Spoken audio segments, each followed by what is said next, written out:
من الشیطان الرجیم بسم اللہ الرحمن الرحیم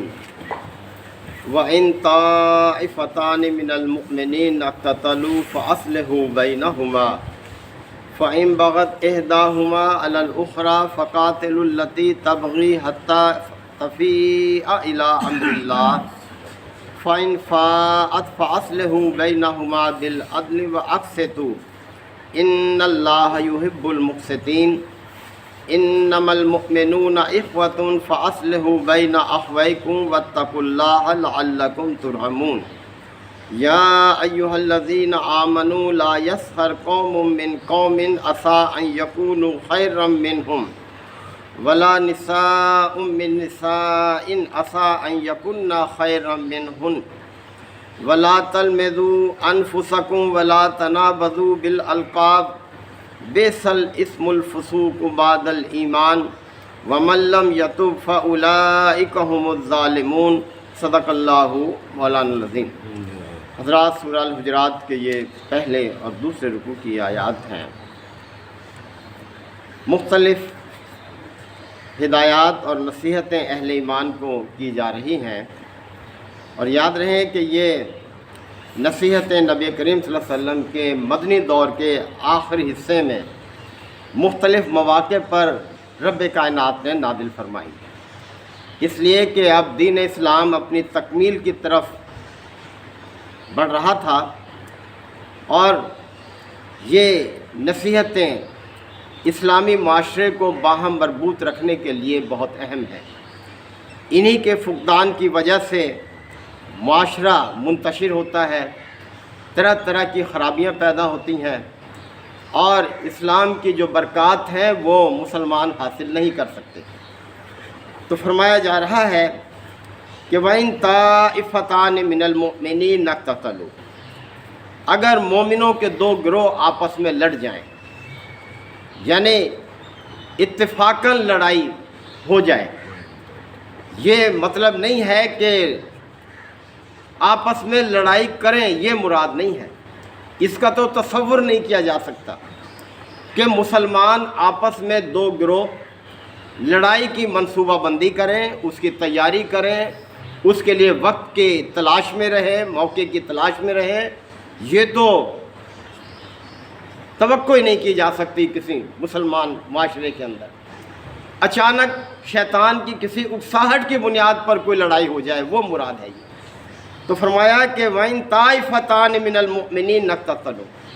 اگر مومنوں کے دو گروہ آپس میں لڑ جائیں، فَأَصْلِحُوا بَيْنَهُمَا،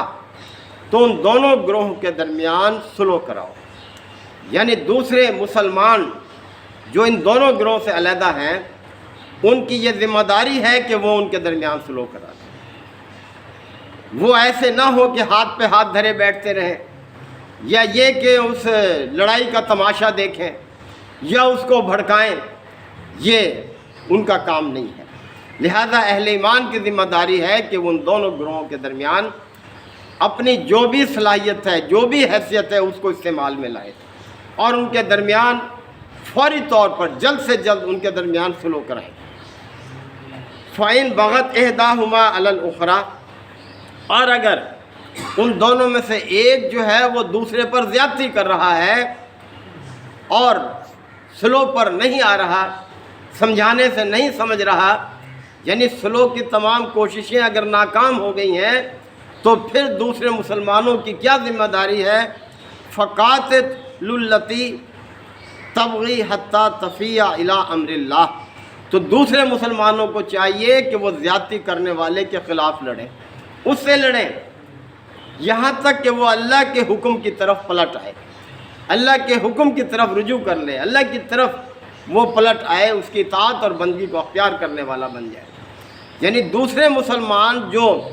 لڑائی کریں گے اس فریق سے جو زیادتی کرنے والا ہے، یہ عین جہاد شمار ہوگا، اور یہ اللہ کو پسندیدہ ہے کہ اس کو مجبور کریں، زیادتی کرنے والے کو اس کو مائل کریں اس طرف کہ دیکھو اللہ سے ڈرو۔ اللہ اس چیز کو پسند نہیں کرتا،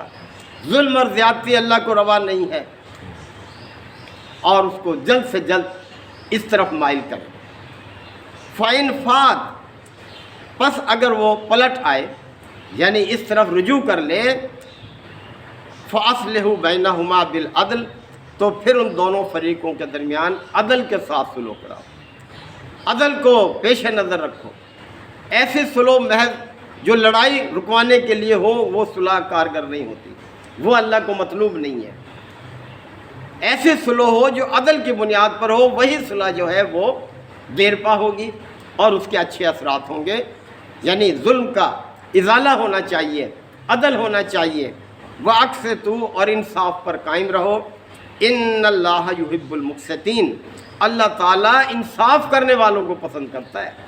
اللہ تعالیٰ خود منصف ہے، کائنات کا سارا نظام جو ہے وہ عدل کی بنیاد پر قائم ہے، یہاں بے انصافی نہیں ہے اللہ تعالیٰ کی اس کائنات میں۔ لہذا جو لوگ ایمان کا دعویٰ کرتے ہیں ان کو بھی اس چیز کو پیش نظر رکھنا چاہیے، زندگی کے تمام معاملات میں عدل و انصاف پر ان کو قائم رہنا چاہیے، اور اللہ ایسے ہی لوگوں کو پسند کرتا ہے۔ انما المؤمنون اخوۃ، اب دیکھیں کتنا وسیع بھائی چارہ قائم کیا ہے اللہ تعالیٰ نے اہل ایمان کے درمیان۔ فرمایا کہ انما المؤمنون اخوۃ، تمام مومن آپس میں بھائی ہیں، یعنی مومن ہر دنیا کے کسی خطے میں رہتے ہوں، کوئی رنگ ہو، کوئی زبان ہو، کوئی ان کا کلچر ہو، کیسے ہی رسم و رواج ہو ان کے آپس میں، لیکن بنیادی طور پر اللہ تعالیٰ فرما رہا ہے جس نے پیدا کیا ہے کہ سب مومن آپس میں بھائی بھائی ہیں، لہذا ان کا تعلق وہ ہونا چاہیے جو ایک بھائی کا دوسرے بھائی کے ساتھ ہوتا ہے، ان کی وہ خیر خواہی ہونی چاہیے جو ایک بھائی کی دوسرے بھائی کے ساتھ ہوتی ہے۔ فَأَصْلِحُوا بَيْنَ أَخْوَيْكُمْ، پس اپنے بھائیوں کے درمیان صلح کرا دیا کرو، ان کی اصلاح کر دیا کرو، ان کو ان کے حال پر نہ چھوڑ دو، بلکہ تمہاری ذمہ داری ہے کہ ان کی اصلاح کرو، ان کی صلح کرا دیا کرو۔ اب دیکھیں مومن آپس میں بھائی بھائی ہیں، سب کے سب یہ نبی کریم صلی اللہ علیہ وسلم کے بہت سارے ارشادات ہیں اس حوالے سے۔ آپ نے فرمایا کہ المسلم اخو المسلم لا یظلمہ ولا یسلمہ، مسلمان مسلمان کا بھائی ہے، نہ اس پر زیادتی کرتا ہے اور نہ ہی اس کا ساتھ چھوڑتا ہے، یعنی کبھی اس پر مشکل آ جائے تو اس مشکل میں اس کو اس کے حال پر نہیں چھوڑ دیتا، بلکہ جتنی اللہ نے اس کو توفیق دی ہے اس کے مطابق وہ اس کی مدد کرتا ہے اور اس کا ساتھ نہیں چھوڑتا اس کا ذریعہ۔ اور اسی طرح سے اور بھی آپ سنتے رہتے ہیں کہ مومن جو ہے آپس میں ایک دیوار کی مانند ہے، جیسے دیوار کی ہر اینٹ دوسری اینٹ کو تقویت دیتی ہے، سہارے کا باعث بنتی ہے، اسی طرح مومن بھی ایک دوسرے کے لیے اس طرح سے، اور اسی طرح یہ بھی کہ سب مسلمان ایک جسم کی طرح سے ہیں، جیسے جسم کے کسی ایک حصے میں اگر تکلیف ہو جائے تو سارا جسم بے چین ہو جاتا ہے، اس کو آرام نہیں ملتا اس کو، اسی طرح سے ہیں سب مومن۔ تو بہرحال اللہ تعالیٰ نے نصیحت فرمائی کہ مومن سب آپس میں بھائی ہیں، لہذا اپنے بھائیوں کے درمیان صلح کرا دیا کرو۔ واتقوا اللہ، اور دیکھو کتنی توجہ دلائی ہے، صلح کراؤ تو اللہ کا تقویٰ ہونا چاہیے تمہارے اندر، اللہ کا خوف ہونا چاہیے، یہ نہیں کہ یہ دیکھو کہ یہ تو میرا عزیز ہے، یہ میرا بھائی ہے، جانبداری برتو، ہرگز نہیں۔ انصاف کرو، ہاں تمہارا بھائی اس کے زد میں آتا ہو، تمہارا باپ اس کے زد میں آئے، یعنی کیسے ہی چاہے بیٹا ہو چاہے کوئی ہو، ہمیشہ عدل کو پیش نظر رکھو، کسی کے ساتھ زیادتی نہ کرو، یہ چیز پیش کرو۔ واتقوا اللہ، اللہ سے ڈرو، اللہ کا تقویٰ اختیار کرو۔ لعلکم ترحمون، تو اس بنا پر امید ہے کہ تم پر رحم کیا جائے گا۔ اللہ تعالیٰ تمہاری اس کوشش کو رائے گا نہیں کرے گا، بلکہ قدر کی نگاہ سے دیکھے گا، تمہیں اس کا اجر عطا کرے گا۔ تو بہرحال یہ بڑی اہم نصیحتیں ہیں، ہم جب ان کو فراموش کر دیتے ہیں تو اس کے پھر برے انجام کو بھی ہمیں بھگتنا پڑتا ہے۔ اللہ تعالیٰ ہم سب کو عمل کی توفیق عطا فرمائے۔ وآخر دعوانا الحمد للہ وکفیٰ وسلام علی عبادہ الذین اصطفیٰ۔ ربنا آتنا فی الدنیا حسنہ وفی الآخرۃ حسنہ وقنا عذاب النار وادخلنا الجنۃ مع الابرار یا عزیز یا غفار یا رب العالمین۔ اللہم انک عفو کریم تحب العفو فاعف عنا۔ اللہم من احییتہ منا فاحیہ علی الاسلام ومن توفیتہ منا فتوفہ علی الایمان۔ یا شافی الامراض اشف مرضانا ومرضى المسلمین۔ یا قاضی الحاجات اقض حاجاتنا وحاجات المسلمین اللہم اعز الاسلام والمسلمین ربنا تقبل منا انک انت السمیع العلیم وتب علینا انک انت التواب الرحیم صلی اللہ تعالی علی خیر خلقہ محمد وآلہ وصحبہ اجمعین.